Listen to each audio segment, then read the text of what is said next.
Oi, gente, meu nome é Natália e esse daqui é o Guia Veterinário. Hoje eu vou falar um tema um pouquinho difícil para nós amantes de pets, que é as piores coisas da medicina veterinária. Esse vídeo eu quero trazer para vocês como um preparo para quem tem interesse em entrar na área, para quem se vê atendendo os bichinhos por aí, quem se vê nessa profissão. Eu acredito que esse vídeo seja bastante importante, porque a veterinária pode ter uma ilusão de fora, para as pessoas de fora, que elas não entendem como é difícil e desgastante lidar com tutores, por exemplo, lidar com vidas, porque as pessoas acham bonitinho, mas a gente lida com vidas e muitas vezes essas vidas chegam pra gente em emergências, chegam pra gente de maus tratos.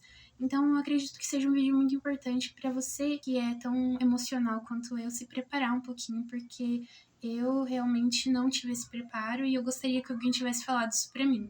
Eu acredito que eu e a maioria dos meus colegas entram na veterinária por amor aos animais, né? Eu acho que é fundamental a gente ter amor, porque senão não faz nem sentido a gente estar praticando essa profissão, porque é uma profissão tão linda, onde a gente pode exercer o nosso conhecimento para salvar vidas, né? Realmente a gente entra na veterinária por amor, mas é muito difícil, às vezes, prosseguir quando a gente deixa o nosso sentimental falar mais que o nosso racional. Bom, eu gostaria de começar esse vídeo pela parte mais difícil, que eu acredito que quem não passou ainda é recém-formado, ou estagiário, ou tá entrando na profissão, ou vai começar um estágio de auxiliar, mas uma das partes mais difíceis, com certeza, é a eutanásia. A eutanásia, né, é um procedimento indicado para alguns pacientes que estão ali críticos, que não têm um prognóstico muito bom.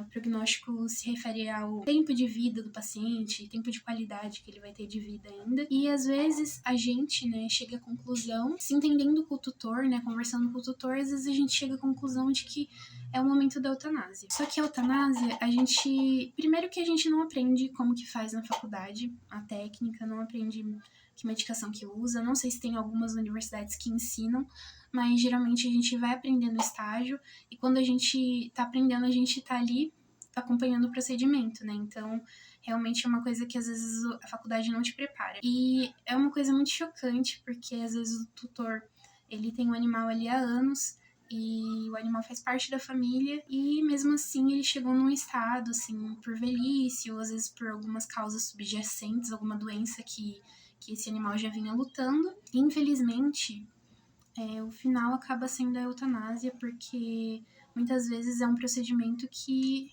é necessário fazer. Eu confesso que eu não sou uma das pessoas mais adeptas a esse procedimento. Eu já acompanhei várias vezes e já fiz algumas vezes. Eu fiz na posição de enfermeira, então foi por ordem, né, de outra pessoa. E algumas vezes nesses procedimentos eu não concordava, mas eu tive que fazer porque tinham pessoas acima de mim, né, que indicaram procedimento. E isso é muito dolorido, sabe? É muito dolorido você fazer uma coisa que você não... seu coração não sente, sua mente te julga o tempo todo, e depois só tem ainda sofrimento do tutor, sofrimento seu interno. Então, assim, gente, primeiro de tudo, eu acredito que eu não faria novamente se eu não concordasse, porque machuca muito, machuca demais. Infelizmente, o veterinário que pediu pra eu fazer o procedimento não teve essa sensibilidade comigo, né? Ainda mais que foi a eutanásia de um filhote. Foi um filhote que estava bem doente. Eu acredito que talvez ele fosse morrer mesmo. Só que eu não estava preparada emocionalmente, sabe? Eu fiquei muito desgastada nesse dia. Eu lembro que eu tive que continuar trabalhando normalmente, mas eu tive uma crise de choro depois do procedimento. O tutor do animal não quis acompanhar o procedimento, que eu acho que também é uma coisa meio... Eu entendo quem não consegue participar do procedimento, mas eu acredito que o animal se sentiria muito mais confortável, né, com o tutor ali, que é a pessoa que cuidou dele durante a vida dele, que a pessoa estivesse perto dele, né, fazendo um carinho, confortando ele. Bom, eu acredito que seria o melhor dos mundos, né, mas nem sempre o tutor quer acompanhar, e realmente realmente é uma das partes mais difíceis, eu acredito, da veterinária. Teve um cachorro também, ele tava muito mal, realmente tinha indicação de eutanásia. Não que o outro não tivesse, mas é aquilo, né? Tem que ter preparo também emocional e todas as nuances, né? Então eu recomendo que, se você não se sente preparado, não faça, porque depois vai pesar muito no seu coração, na sua mente. Bom, teve um cachorro que a tutora não compareceu, né, no procedimento. Um cachorro, um animal que já estava internado lá na clínica que eu trabalhava fazia algum tempo. E ele ficou, acho que 1 semana internado, e ele tinha tumor, tinha neoplasia, tava com metástase. Então realmente era um animal que estava bem caidão e que ele tinha um prognóstico ruim. E a tutora pediu especificamente pra gente fazer o procedimento fazendo carinho no barrigão dele, porque ele gostava muito de carinho no barrigão. Então, gente, eu não sei nem como explicar pra vocês, mas é um sentimento, sabe? E depois você ter que continuar seguindo o seu dia como se nada tivesse acontecido, é muito difícil. Então, tem que ter preparo emocional, tem que ter a cabeça firme, você tem que entender por que aquilo tá acontecendo, sabe? Para você se sentir confortável em estar realizando o procedimento, porque às vezes é necessário, né? Como eu disse. Bom, outra coisa que também é uma coisa bem ruim da veterinária, a gente não se compara à eutanásia, mas a questão de desvio de função. Gente, acontece muito demais em todos os lugares que você for trabalhar. Então, essa questão do desvio de função acontece muito em todos os lugares que você for trabalhar, praticamente tem desvio de função. E eu digo isso com bastante experiência e tendo desvio de função em todos os lugares que eu já trabalhei. Desvio de função é muito comum o veterinário ser chamado para fazer um plantão, ou o enfermeiro. E daí você acredita que você vai iniciar esse plantão e você vai ser o enfermeiro ou o veterinário ali do plantão. Mas não, às vezes você vai ser o atendente, você vai ser o recepcionista, você vai ser o estagiário, você vai ser a pessoa da limpeza, você vai ser o faz tudo ali. Vai ser a pessoa que vai atender os clientes, vai cobrar. Então isso é muito comum acontecer na veterinária e é uma coisa também muito, muito ruim, né? Porque a gente já tá cansado emocionalmente, fisicamente, de outras coisas, e ainda tem essa questão de desvio de função que acontece muito em todos os lugares, praticamente. Não vou ser redundante, não vou também colocar todo mundo numa caixinha, mas na maioria dos lugares que eu trabalhei tinha desvio de função. Eu queria comentar também que, se você não se sente confortável no lugar que você tá, se você acha que estão te empurrando um monte de função que realmente não seria sua, que não deveria ser sua função, sai. É igual, eu já comecei a fazer um estágio uma vez, eu já falei em outro vídeo também, mas o veterinário não deixava eu nem tocar nos bichos, não era eu que continha os bichos. Ele chamava pessoas do banho e tosa para segurar o animal enquanto ele coletava, ou ele pedia para as pessoas do banho e tosa coletarem o animal, sendo que eu, que estava ali para aprender, ele poderia muito bem me ensinar. Ou, bom, primeiro que era um estágio que não era remunerado e eu estava ali para aprender, mas a única coisa que ele queria que eu fizesse era limpar as baias e limpar, tipo, o quintal da clínica. Eu não tinha função nenhuma a não ser limpar as coisas. Então eu acho que esse estágio, por exemplo, não é um estágio válido, não vai te ensinar nada. E tinha uma menina nesse estágio que eu tava fazendo, que ela tava há 8 meses no estágio e ela não sabia coletar um sangue. Então, onde que isso é válido, sabe? A gente tem que se poupar também, né?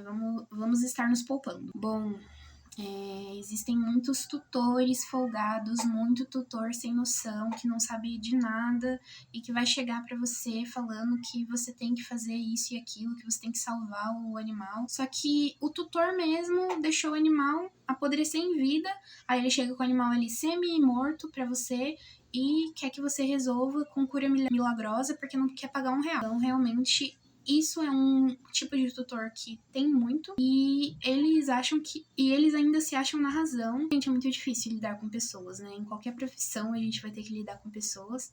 E realmente esse tipo de tutor eu acho que é o que mais pesa, um dos que mais pesam na veterinária. Que também tem aquele tutor que acha que sabe tudo, você fala pra fazer um tratamento, a pessoa não institui o tratamento que você passou e depois volta 1 semana depois falando que não deu certo, que o Bob ainda tá se coçando, que o Bob ainda tá vomitando, mas aí você pergunta pra pessoa se a pessoa deu uma medicação, e a pessoa não deu, simplesmente nem comprou a medicação. Então já começa daí. É o tipo de tutor que é muito difícil de lidar e ainda vai te culpar se o animal não melhorar ou se ele morrer ou enfim.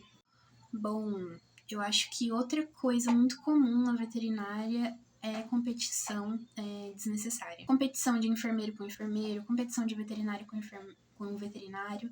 Sendo que, na verdade, se todo mundo se ajudasse, a gente conseguiria cuidar melhor dos pacientes, a gente conseguiria todo mundo, vários cérebros funcionando juntos, funcionam melhor que um.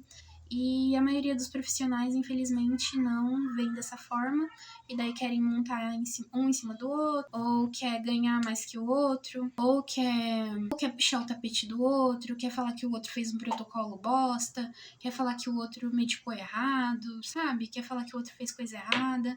E às vezes ainda pro tutor, ou na frente do tutor, acho que isso é o tipo de coisa que também é muito ruim dentro da veterinária. Eu acho muito importante quando a gente entra na veterinária, a gente ter a consciência que a gente não precisa fazer tudo, não precisa saber tudo, não precisa abraçar o mundo, porque não é possível abraçar o mundo, não tem como. E nossa função é só ajudar, né? Não tem como a gente ir lá e tirar a dor do paciente, não tem como a gente ir lá e curar o paciente, a gente só pode instituir tratamento, ajudar no que for possível e não ficar se sentindo culpado se não conseguiu, porque o seu papel é tratar e fazer o seu melhor. O que foge disso não é mais nossa responsabilidade. A gente tem que dar o nosso melhor e torcer para que dê certo. Outra coisa que é muito, muito, muito difícil para mim é não se apegar aos pacientes. Infelizmente, a maioria dos pacientes que vão para internação, né, eu trabalho com internação atualmente, então a maioria que vai e fica internada é porque tá doente, porque tá passando mal, porque tem algum problema. Nenhum animal aparece lá saudável, né? Porque senão não seria um veterinário, não seria um hospital. Mas é muito difícil não se apegar aos pacientes. Então, às vezes tem paciente que fica 3, 4, 5 dias, aí você tá cuidando dele todos os dias e daí você pensa, putz, quando esse paciente morrer, vai levar meu coração. Vai levar um pedacinho do meu coração. E daí a gente tem que fazer o possível para não se apegar, para não sofrer, porque imagina, é a rotina, né? Imagina você sofrer e chorar e perder uma parte do seu coração por cada paciente que se for, sabe? É muito difícil. Então, e eu ainda não sei como resolver isso, eu ainda me deixo levar pela emoção. Então, eu espero que você tente se preparar um pouquinho mais, porque a dor é inevitável. Quem ama sente dor, né? Se você não amasse, se você não se importasse, você não ia sentir nada. Tinha uma coisa que eu até conversava muito com a minha amiga nos plantões, que é, sabe, a gente tem que ter casca dura para umas coisas. Por exemplo, eu preciso pegar um bebezinho, um filhotinho, e preciso fazer aplicação nele a cada, sei lá, 4 horas. E isso, para quem gosta de animal, sabe quanto é ruim, né? Tipo, dói o coração. Paciente diabético. Eu já falei em outro vídeo também. É horrível você ter que furar o animal a cada 2 horas. O animal não tá entendendo por que você tá fazendo aquilo com ele.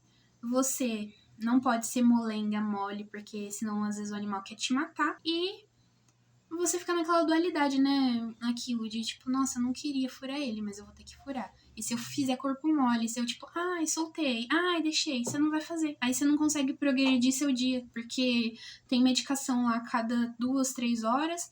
E daí você tem que fazer, é seu trabalho, entendeu? Então não tem pra onde fugir. É uma coisa, a gente precisa ter um pouco dessa casca dura, mas não pode deixar o coração ficar duro.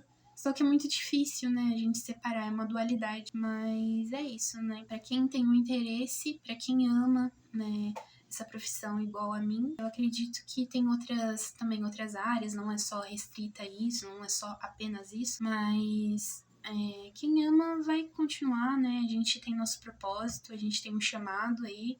Eu acredito que é até um chamado divino, porque precisa ter o propósito, precisa ter o sentimento no seu coração. Bom, eu acredito nisso pelo menos, então é isso. Vamos ter a casca dura, mas o coração não pode ser duro, não. A gente lida com vidas, a gente lida com a vida não só do animal, mas também do tutor, né? E é isso, gente. O vídeo fez sentido pra você até aqui. Se você gostou do que eu falei, se você tiver alguma sugestão de vídeo, comenta aqui embaixo. Curte esse vídeo, compartilha.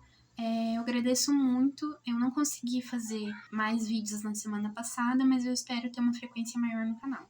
Agradeço muito quem assistiu até aqui e até a próxima.